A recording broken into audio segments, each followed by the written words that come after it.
નમસ્કાર, આપ જોઈ રહ્યા છો યુટીસી ન્યૂઝ। આજથી બરાબર 6 મહિના પહેલા હરની બોટ દુર્ઘટના થઈ હતી, જેમાં 12 માસૂમ બાળકો અને 2 શિક્ષિકાઓના મોત થયા હતા। આ મોતનું કારણ જાણવા માટે સરકારે એક જાંચ કમિટી બનાવી હતી અને ગુજરાત હાઈકોર્ટે સુઓ મોટો દાખલ કરીને સુનાવણી હાથ ધરી હતી। એસઆઈટીની જે સરકારે બનાવેલી જે કમિટી હતી તેમાં તો શું આવ્યું અને શું ના આવ્યું તેની તો ખૂબ જાણ ના થઈ, પરંતુ ગુજરાત હાઈકોર્ટે જે સુનાવણી હાથ ધરી તેમાં તો વડોદરાના 2 પૂર્વ મ્યુનિસિપલ કમિશનર કસૂરવાર ઠેરવાયા, તેમની ખાતાકીય તપાસ કરવાના આદેશ પણ આપી દેવાયા।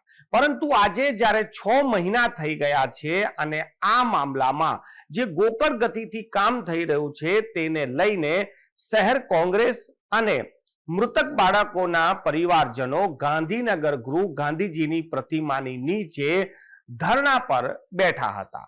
આ પરિવાર અને કોંગ્રેસની માંગ હતી કે જે કસૂરવારોના નામ આવ્યા છે તેમની પર કાર્યવાહી કરવામાં આવે।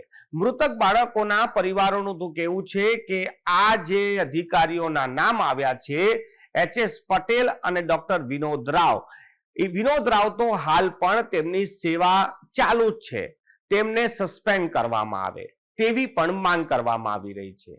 અને આ જે મુદ્દો છે હરની બોટ દુર્ઘટનાનો, જેને 6 મહિના પૂર્ણ થયા છે અને ન્યાય માટે કોંગ્રેસ પણ જ્યારે આ ધરણામાં જોડાઈ છે કે પછી કોંગ્રેસના ધરણામાં પરિવાર જોડાયું છે, ત્યારે રાવપુરા પોલીસે કોંગ્રેસના કાર્યકર્તાઓની અટકાયત કરી છે અને તેને પ્રતાપનગર હેડક્વાર્ટર લઈ જવામાં આવ્યા છે।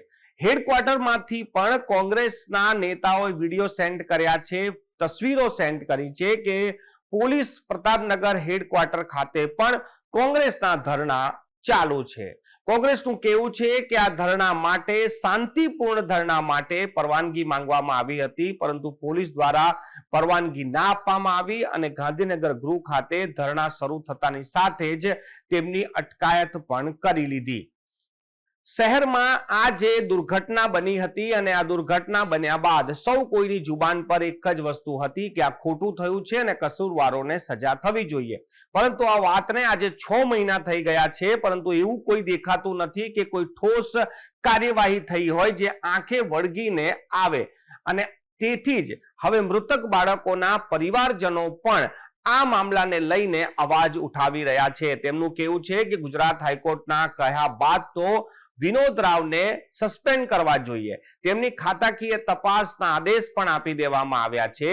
ત્યારે હવે જોવાનું એ રહેશે કે આ 6 મહિના બાદ પણ જ્યારે પરિવારો પોતાના બાળકો ગુમાવ્યા બાદ ન્યાયની માંગ કરી રહ્યા છે, ત્યારે વડોદરાની સંસ્કારી નગરીના નેતાઓ, સંસ્કારી નગરીના વહીવટકર્તાઓ શું આ બાળકોના જે પરિવારજનો છે તેમને ન્યાય મળે તેવું કોઈ એક કામ એવું કરશે કે જેમને લાગે કે એમના બાળકોના મોત બાદ એવું એક કામ કર્યું છે જે દાખલા રૂપે છે, ભવિષ્યમાં આવી કોઈ ઘટના ના બને।